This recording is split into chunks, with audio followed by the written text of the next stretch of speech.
Next to strapping yourself into a rocket, it's the next best thing to high-five your buddy, just clip his seat belt, close the door, and then watch them blast off. So I grew up in a town in southern Maine, small town called York, Maine, went to high school there, and then from there went on to the Naval Academy with a brief one-year stop at the Naval Academy Prep School in Newport, Rhode Island. Turns out that was the greatest thing that ever happened to me because I matured tremendously, took the same courses that I took my freshman year at the Naval Academy, and really it set me up for success going into the Naval Academy. You know, I really had a good time at the Naval Academy. The first year is a drag, rigorous academics, but piled on top of that, you have to know all this military knowledge. You have to run around and call everybody sir. But there's so many funny stories that come out of it, and my best friends that I have in life today are from that year. I'd been in the SEAL teams for about 4 years. Around the same time, I met Bill Shepard,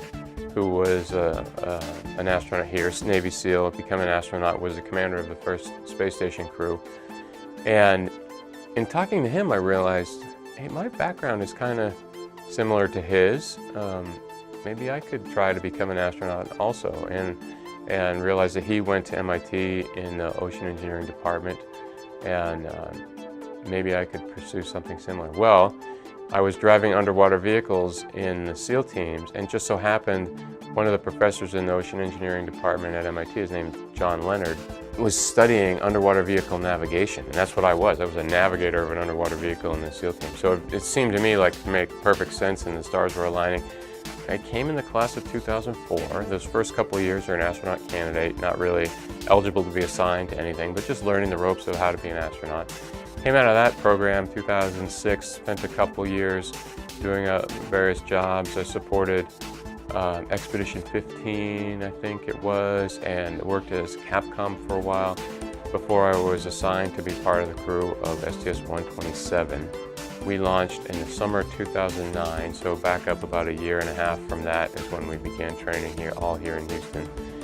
Our main role was to bring up exposed facility that's outside on the Japanese portion of the space station, along with some batteries for the Port 6 solar array.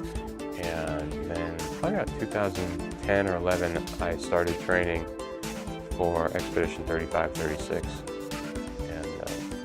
And much longer training process, 2.5 years, mostly because half your time's in Russia or some other country, Japan or Germany, and Russian language is a huge part of that training, so we spent a lot of time in the classroom one-on-one with instructor, and then ultimately launched from Baikonur.